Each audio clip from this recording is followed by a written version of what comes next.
একটি আপনাদের যেটা নিয়ে বেশি আপনারা বুঝতে পারছেন এটা কি কারণে আমি বলছি, যেটা নিয়ে খুব মতবিরোধ সৃষ্টি হয়েছে, কথোপকথন হয়েছে, কি এই দাড়ি নিয়ে, কি নিয়ে, এইটা আমি বলতে চাই। এই জায়গা থেকে উত্থাপিত হয়েছে কথাটি, এই জন্য আমি এই জায়গায় বলছি, নাহলে এটা আমি তুলতাম না। দাড়ির মশালা, যে দাড়ি এক মুষ্টির কম হলে ওটা দাড়ি হবে না, তাই না? এক মুষ্টির কম হলে দাড়ি নয়, দাড়ি ছোট। তো যারা এ কথা লিখেছে তারা তো মৌলভী নয়, এরা সব ফেসবুক মানে আল্লামাতুদ্দাহার, ফেসবুক লিখতে লিখতে মোল্লা হয়ে গেছে, বুঝলেন না? আসলে এদের হাদিস শরীফের উপরে কোনো জ্ঞানই নাই, পড়ালেখা করে নাই। হাদিসে পাকে আমি এটার উপরে বিস্তারিত আজকে বলছি না, আমি গত পরশুও বলেছি, আমাকে হাদিস পাকের যত কিতাব আছে, এই 86টা শুধু নয়, 86টা ছাড়াও যত হাদিসের বই আছে, একটা হাদিসের কিতাব থেকে কোনো আলেম দেখাতে পারবেন না যে আল্লাহ রসুল সাল্লাল্লাহু আলাইহি ওয়াসাল্লাম বলেছেন। এমনকি একটা যায়ীফ হাদিসও দেখাতে পারবে না, সহিহ তো ছেড়ে দেন, যায়ীফ হাদিসও দেখাতে পারবে না যে আল্লাহ রসুল বলেছেন এক মুষ্টি দাড়ি রাখো। এক মুষ্টি তো দূরের কথা, হাদিসের কোনো মেজারমেন্ট আল্লাহ রসুল দিয়ে যান নাই। তো আল্লাহর রসুল যখন কোনো মেজারমেন্ট দেন নাই, দাড়ি রাখতে বলেছেন, এর উপরে জোর তাকিদ আছে হাদিসে পাকে। দাড়ি রাখা সুন্নাত, শুধু সুন্নাত নয়, সুন্নাতে মুআক্কাদা। কিন্তু কতটা রাখতে হবে, 3 আঙ্গুল না 4 আঙ্গুল না 3 হাত না 4 হাত না 3 ফিট, তার কোনো মেজারমেন্ট আল্লাহ রসুল বলেন নাই। আল্লাহ রসুল যদি বলেন, আমি তো এখন আপনাদের দেশে অনেক দিন রয়েছি, আপনারা সামনে না আসলেও কারো মাধ্যম দিয়ে হাদিস আমার কাছে পাঠান, আমি মানবো না কেন? আমিও মানতে বাধ্য, আমি তো হাদিসই বলছি সব, বুঝতে পেরেছেন না? আল্লাহ রসুল যেখানে কোনো মেজারমেন্ট আনেন নাই, আপনি মেজারমেন্ট আনার কে? তার মানে আপনি বলতে চান যে আল্লাহর রসুল এটা বলে যেতে পারেননি, আমরা মোল্লারা মেজারমেন্ট এনে এক মুষ্টির ফতোয়া এনে ইসলামকে পূর্ণ করে দিলাম, বুঝতে পেরেছেন না? তার মানে আল ইয়াউমা আকমালতু লাকুম দীনাকুম ওয়া আতমামতু আলাইকুম নি'মাতি, সূরা মায়েদা 3 নম্বর আয়াত। আল্লাহ পাক বলেছেন আজ দিন পরিপূর্ণ হয়ে গেছে, আমি তোমাদের উপরে দিনকে পরিপূর্ণ করে দিলাম, নিয়ামতকেও পরিপূর্ণ করে দিয়েছি, আর নতুন করে দিন আসবে না। অর্থাৎ যা যা দিন তা কমপ্লিট, আর যা যা বলা হয়নি নতুন তৈরি হয়েছে ওয়া বিদআত, ওটা দিন নয়। যারা মনে করতেছে আল্লাহ রসুল বলতে পারেন নাই, এখন আমরা এটাকে বলছি নতুন, আমরা এটা ফিক তৈরি করছি, তার মানে এরা এই আয়াত পাক থেকে অস্বীকার করছে, বা মারদুদ হয়ে যাবে, কাফির হয়ে যাবে, দিন পূর্ণ হয়নি। কোন মেজারমেন্ট আল্লাহ রসুল হাদিসে পাকে বলেন নাই। বরং আমি 2খানা হাদিস শোনাবো। কয়টা? এই 2টা হাদিস শুনিয়ে আমি আপনাদের শেষ করে দেব, যে এটা নিয়ে খুব আমার কানে আসছে, অনেক লেখালেখি হয়েছে, তাদের কোন জায়গায় তাদের ইমানটা গেছে দেখুন। হাদিসের ফতোয়া কিতাব পড়েইনি, আবু হানিফার কিতাবও পড়ে নাই। প্রথম হাদিস শরীফ থেকে দেখাই, জামেউ তিরমিজি শরীফের হাদিসে পাক, দারুল উলুম দেওবন্দ প্রিন্ট, খুলে দেখে নেবেন মাদ্রাসায় গিয়ে, বা আপনার বাড়িতে থাকলে বাড়িতে, 100 পৃষ্ঠা, দেওবন্দ প্রিন্টের 100 পৃষ্ঠা। বাবের নাম বাবু মা জাআ ফিল আখয মিন লিহিয়াতিহি। এর অর্থ দাড়িকে দুরুস্ত রাখনা, দাড়িকে সঠিক করে রাখা, তার মানে সঠিক রাখার হুকুম, এর বাব। এই বাবে যে হাদিস শরীফটি ইমাম তিরমিজি নিয়ে এসেছেন, সেই হাদিস শরীফ হলো আন আমর ইবনে শুআইব আন আবি আন জাদ্দিহি আন্না নবিয়্য সাল্লাল্লাহু আলাইহি ওয়া সাল্লাম কানা ইয়াখুযু মিন লিহিয়াতিহি মিন আরদিহা ওয়া তুলিহা। হাদিসে পাক, এর অর্থ হযরত আমর ইবনে শুআইব তিনি বর্ণনা করছেন তার পিতা থেকে, আর তিনি বর্ণনা করছেন তার দাদা থেকে। তিনি বলেন, আমি আল্লাহ রসুলের সাহাবী, আমি रसूल पाक के देखी, बेशक रसूल पाक सल्लल्लाहु अलैहि वसल्लम ने अपने दाढ़ी मुबारक को लंबाई और चौड़ाई से कुछ हिस्सा लिया करते थे। अखाजा, अखाजा माने नेवा, नेवा, अखाजा माने नेवा, अखाज करा, बोलो ना मैंने अखाज किया, माने আমি এটা নিয়েছি, আমি রেখেছি, রাখা, নেওয়া। আখাজা বিল্লাহিয়াতিহি, রাসূল পাক তার দাড়ি নিতেন, রাখতেন, আরদিহা ওয়া তুলহা, চওড়ার দিকে এবং লম্বার দিকে। রাসূল পাক তার দাড়ি মুবারক চওড়া মানে এদিক, লম্বা মানে এই লম্বা চওড়ার দিকে কিছুটা রাখতেন, বাকিটা কেটে ফেলতেন। সিহাসিত হাদিস প্রত্যেক মাদ্রাসায় দাস দেওয়া হয়। তিনি বলছেন, আমি আল্লাহ রসুলের সাহাবী বলছেন, রসুলের পাক দাড়ি মোবারক কেমন রাখতেন? লম্বা চওড়ার দিকে কিছুটা রাখতেন, ভারকুল্লা নয়। কারণ দাড়ি রাখা মৌলবীদের উপরে শুধু সুন্নাতে মুআক্কেদা না, যেই কালেমা পড়েছে তার উপরে সুন্নাতে মুআক্কেদা। তাহলে এখন যদি সব 3 হাত লম্বা এত বড় দাড়ি রাখে, মধ্যপ্রদেশ পেরিয়ে যায় সব। এবার কল্পনা করুন, কল্পনার জগতে যান, সবারই দাড়ি আছে। চেয়ারম্যান সাহেবও ধরেন দাড়ি রেখেছেন একদম এত বড়, উনিও রেখেছেন, ম্যানেজার সাহেব। তো এখন সব মুসলমানের যদি এত বড় দাড়ি হয়, তো বিশ্বে কি পরিচিত হবে কিভাবে মুসলমান? টেরোরিস্ট আসিতেছে। ইসলাম সবচেয়ে সুন্দর ধর্ম। আপনার চেহারার সাথে যেরকম দাড়ি খোলতাই করবে, সুন্দর লাগবে, ওইটা রাখবেন। আপনার চেহারা হবে সুন্দর, কাপড় হবে সুন্দর, টুপি হবে সুন্দর, বেশভূষা হবে সুন্দর, কেশ বিন্যাস হবে সুন্দর, দাড়ি হবে সুন্দর, যাতে অন্য যে কোনো বিধর্মীর পাশে দাঁড়ালে যাতে মনে হয় এই মুসলমান, এই লোকটাই দেখতে সবচেয়ে সুন্দর। এই কারণে রসুল পাকের দাড়ি তো তুমি দেখো নাই, কেতাবও পারো নাই, দাড়ি মুবারক আল্লাহ রসুল। আচ্ছা ভাই, অনেক জায়গায় আপনারা দেখেছেন না যে নূর মুবারক? অনেক জায়গাতে থাকে রসুল পাকের দাড়ি মুবারক, আর একটা থাকে চুল মুবারক। আচ্ছা বলুন, দেখেছেন কোন জায়গায় দাড়ি মুবারক এত বড়? যত জায়গায় দাড়ি মুবারক জিয়ারত করেছেন, কলকাতায় আছে, বিভিন্ন জায়গায়, কলকাতায় আছে, বিভিন্ন জায়গায় আছে, বাংলাদেশেও আছে, বাংলাদেশেও আছে, ফরিদপুরে আছে। কত বড় দেখেছেন? ওখানে আর একটা দাড়ি মুবারক গজিয়ে যায়, কিন্তু বেশি বড় না, ছোট, কিন্তু চুল মুবারকটা বড়, দাড়ি মুবারক বড় হয় না। কারণ এই যে আল্লাহ রসুলের সাহাবী বলছেন, যা আমি নিজে দেখেছি, উনি তো দেখেছেন, যেটা দেখেছেন বলছেন, রসুলের পাক লম্বা এবং চওড়ার দিকে কিছুটা রাখতেন। তার মানে কি? বাকিটা কাটতেন, বেশি বড় দাড়ি রাখতেন না। এটা হাদিসে পাক, তিরমিজি শরীফ, এটা রসুলের পাকের ফেল আমাল। এবারে রসুলের পাকের হুকুম শুনেন, নির্দেশ শুনেন। এটা হাদিস, এটাও হাদিসের কিতাব, এটা ইমাম আবু হানিফার কিতাব রহমাতুল্লাহ আলাইহি, মুসনাদে ইমাম আজম। ইমাম আবু হানিফার এই কিতাবই বোধহয় চোখেই দেখে নাই, আর বলতেছে ভারকুল্লা দাড়ি। বুঝলেন না? এটা বিশ্বে হয়ে গেছে যে বিরাট বড় দাড়ি মানে মুসলমান। এই জন্য তো আজ মুসলমান পড়ে পড়ে মার খাচ্ছে না। দাড়ির নাম ইমান না। আহলে বাইতের যদি মুহাব্বত না থাকে, 10 হাত লম্বা দাড়ি নিয়েও জাহান্নামে যাবে। ওই দাড়ি কোনো কাজে আসবে না। মেন ইমান, তোমার ইমানই তো নাই, আহলে বাইতের বিরুদ্ধে বলতেছো। তোমার দাড়ি কি তোমাকে বাঁচাবে?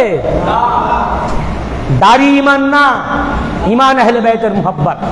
আহলে বাইতের মুহাব্বতকারীরা দাড়ি রাখবে, ওটা সুন্নাত, তখন তার সুন্নাত হবে। যারা আহলে বাইতের মুহাব্বত নাই, ওর ইমান নাই, ওর জন্য কোনো হুকুম নাই, ওর জন্য দাড়ি না। ও দাড়ি রাখলেই কি আর না রাখলেই কি? ও দাড়ি রাখা না রাখাই সমান, এক। বুঝতে পেরেছেন না? দেখুন ইমাম আবু হানিফা কি বলেন। ইমাম আবু হানিফা মুসনাদে ইমাম আজম, করাচি প্রিন্ট, পাকিস্তান প্রিন্ট, আমার কাছে যেটা আছে এটা করাচি প্রিন্ট, তার 592 পৃষ্ঠা, হাদিস নাম্বার 432।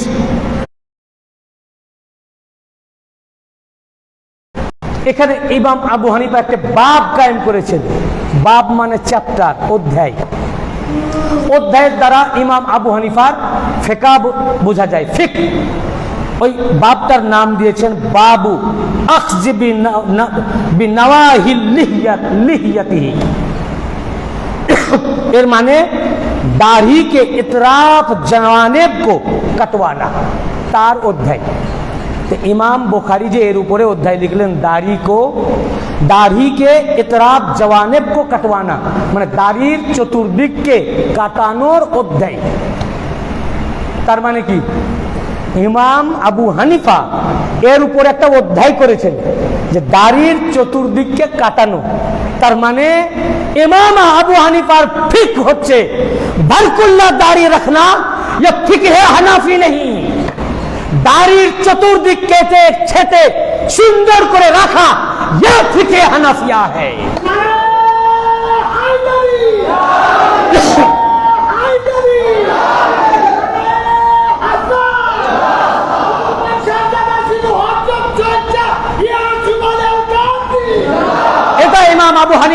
ফিকহ, এটা আবু হানিফার।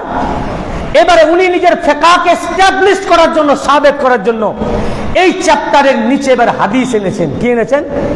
হাদিস, যে কেন দাড়ি কাটতে হবে, সুন্দর কেন রাখতে হবে, এর কি হাদিস। দেখুন আবু হানিফা কি বলতেছেন। আবু হানিফা আনিল হাইসাম আন রাজুলিন আন্না আবা কুহাফা আতান নবী সাল্লাল্লাহু আলাইহি ওয়া সাল্লাম ওয়া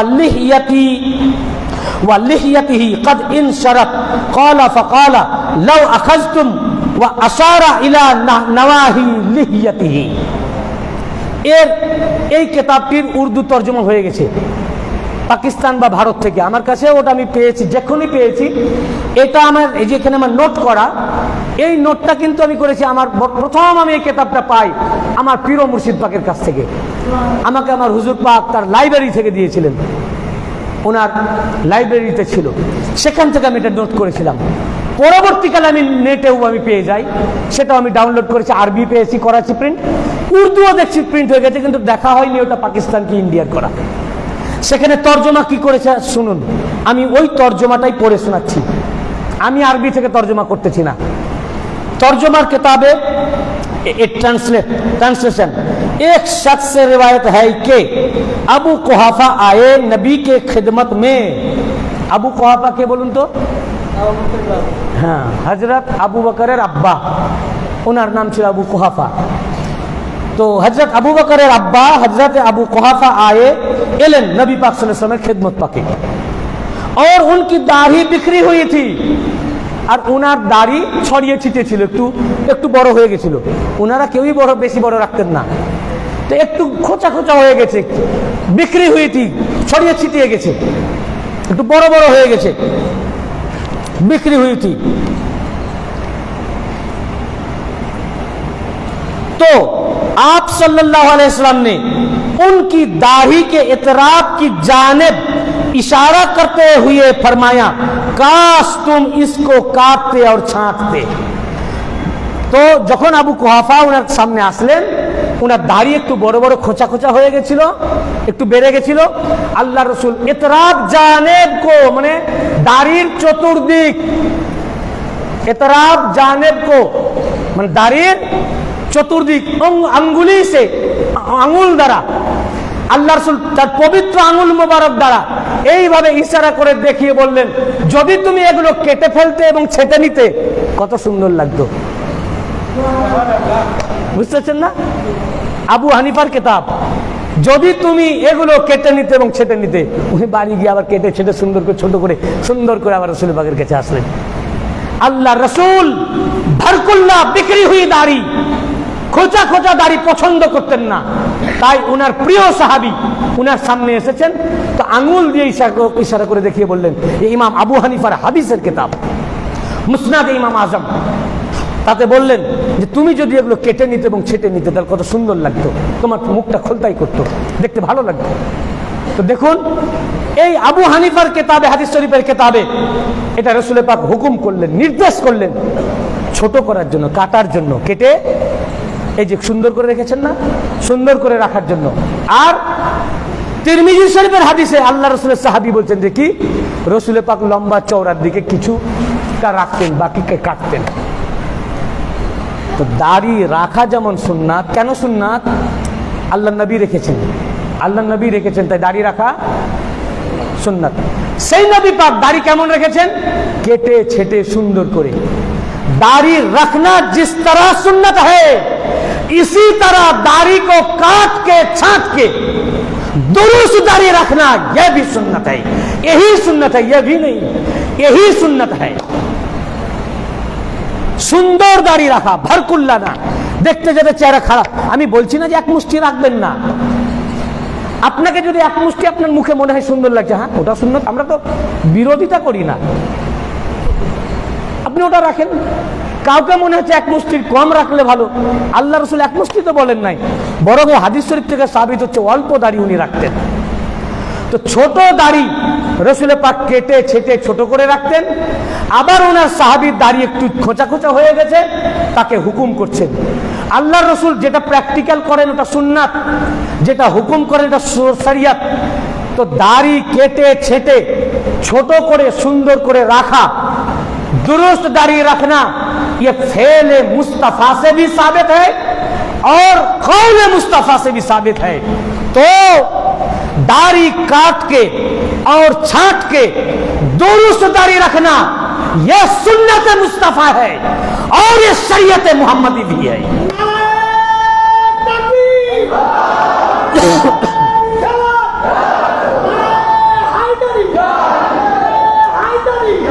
আমাদের উপরে আঙুল তুলতে আসবেন না। এই দরবার পাকের আঙুল তুলতে গেলে দেখবেন আপনার পুরো কাপড়ই খুলে গেছে। আগে ভালো করে স্টাডি করুন, কিতাব পড়ুন, ভালো করে জানুন। মুল্লা মৌলবীর কথাই আপনি লাফাবেন তো মুল্লা আপনাকে জাহান্নামের দিকে নিয়ে যাবে। ফলো করুন আহলে বাইত পাককে। এই জন্য আল্লাহ রাসূল বলেছেন তোমরা জানতে পারবে না, তোমরা কিতাব পড়তে পারবে না। কিতাব পড়লে কোনটা সহিহ, কোনটা জাল, কোনটা যায়িফ, কোনটা মাওযু বুঝতে পারবে না। এই জন্য আমি তোমাদের মাঝে রেখে গেলাম কোরআন আর আমার আহলে বাইত। আমার আহলে বাইত পাককে দেখো, আমার আহলে বাইত কেমন করে কথা বলেন, তাদের আখলাক কেমন, তাদের চালচলন চলন কেমন, তাদের ভঙ্গিমা কেমন, তাদের ইবাদত করার পদ্ধতি কেমন, তাদেরকে অনুসরণ করে কথা বলা শিখো, ভঙ্গিমা শিখো, চালচলন শিখো, উঠা বসা শিখো, ব্যবহার শিখো। দাড়ি কেমন রাখতে হবে, এই ছোট রাখবো না এক মুষ্টি রাখবো না এত বড় রাখবো। কেউ বলছে কাটাই যাবে না, কেউ বলছে কাটতে হবে, এক মুষ্টি রাখতে হবে, কেউ বলছে ছোট রাখতে হবে। ইখতিলাফ আছে যদি তোমরা দেখো, আমি কোরআনের সাথে সাথে আমার আহলে বাইতকে রেখেছি। দেখো আমার আহলে বাইত পাকরা তাদের দাড়ি মোবারক কেমন রাখেন, উনারা যেমন রাখেন, উনারা নবীজির আহলে বাইত পাক, নবীজিকে উনারা দেখেন, জানেন, উনারা ঘরওয়ালা, শরীয়ত উনারা জানেন। কারণ আল্লাহ রাসূল বলেছেন লা ইয়াতাফাররাকা হাত্তা ইয়ারিদা আলাইয়াল হাউজ।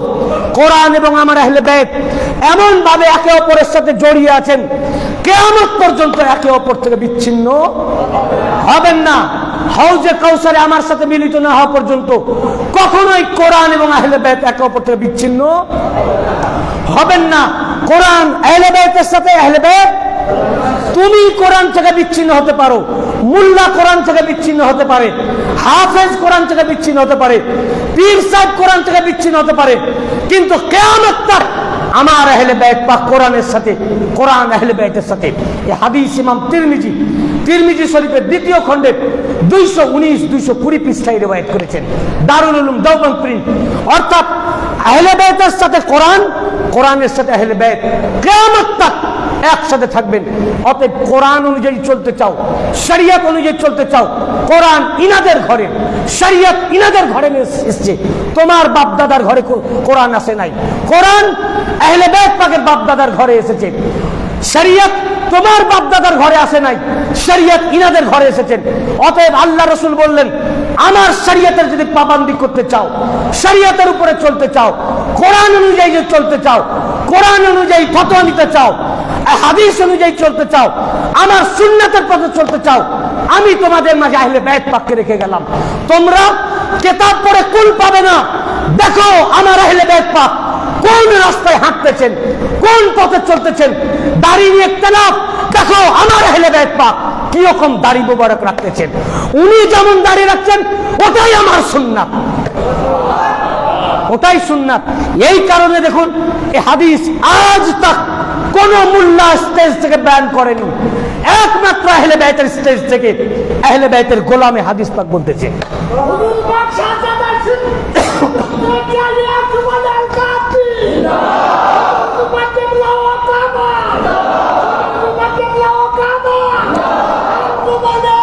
কিন্তু একটিও আমাদের কিতাব না, আমার মেদিনীপুর দরবারের হুজুর পাকের কথা নয়, সব এই কিতাব তোমার বাপের বাড়ির আলমারিতে ভরা আছে, তোমার মাদ্রাসার আলমারিতে ভরা আছে। তিরমিজি শরীফ নাই, তারাও তো কিতাব পড়েছে, হাদিস পাই নাই। মুসনাদে ইমাম আজম নাই বুঝলাম দেখে নাই, তার বাড়িতে কিতাব আছে, এ হাদিস পাই নাই। আমরা পেলাম কোথা থেকে? যদি আমিও আমার আহলে বাইত পাকের কদম পাকে নিজেকে সঁপে না দিতে পারতাম, আমিও পেতাম না। এই কিতাব থেকেই পেয়েছি, আমার পীর ও মুর্শিদ আমাকে দিয়েছেন। এই জন্য উনাদের বিরুদ্ধে আঙ্গুল তুলতে যেও না। দেখো উনারা কি করছেন, উনারা যেটা করছেন জেনে রাখবে ওটা হাদিসে আছে, কোরআনে আছে। তোমার চোখ নাই তাই তুমি পাও না। তোমার চোখ নাই তাই তুমি পাও না। তো উনাদের দাড়ি মুবারক নিয়ে কথা বলতে যেও না, ওইটাই রসুলুল্লাহর দাড়ি, কারণ উনি ওনার ঘরানা, উনি রসুল পাকের শাহজাদা, উনি ওনার খানদান, ওনার আওলাদ, ওনার ডিসেন্ডেন্ট। আর হাদিস পাক থেকে আমরা তাই পেলাম, আমরা যেরকম দাড়ি মুবারক রাখি, সাহাবায়ে কেরাম বলছেন রসুল পাক অমনি রাখতেন, লম্বা চওড়ার দিকে কিছুটা রাখতেন। ইমাম আবু হানিফা হাদিস বর্ণনা করছেন, হযরত আবু বকরের আব্বাকে বললেন, লম্বা চওড়ার দিকে কিছুটা রাখো, তোমার এই খোঁচা খোঁচাগুলো কেটে নাও, দেখতে কত সুন্দর লাগবে। কাটার হুকুম করেছেন, তো দাড়ি রাখা যেমন সুন্নাত, দাড়ি কাটা সুন্নাত। অতএব হাদিস থেকে সাবেত 3 হাত লম্বা ভরকুল্লা দাড়ি, ইয়ে সুন্নাতে রসুল নেই, এটা সুন্নাত না। আমার হিন্দু ভাইরাও দাড়ি রাখে, খ্রিস্টানরাও দাড়ি রাখে, আবার অনেক ছাগলেরও দাড়ি থাকে, আবার রবীন্দ্রনাথ ঠাকুরের এত বড় দাড়ি ছিল, ওগুলো তারা তাদের সুন্নাত আদা করতেছে। আর রাসূলুল্লাহ যেটা হুকুম করেছেন, দাড়ি কেটে ছেটে দুরুস্ত সুন্দর করে রাখা, এটা হচ্ছে সুন্নাতের দাড়ি, শরীয়তের দাড়ি, ইসলামের দাড়ি, মুসলমানের দাড়ি। বুঝতে পেরেছেন? আসলে সব আমাদের কাছে ডকুমেন্ট রয়েছে। এ দরবার পাকে আহলে বাইত পাকের সাথে বিরোধিতা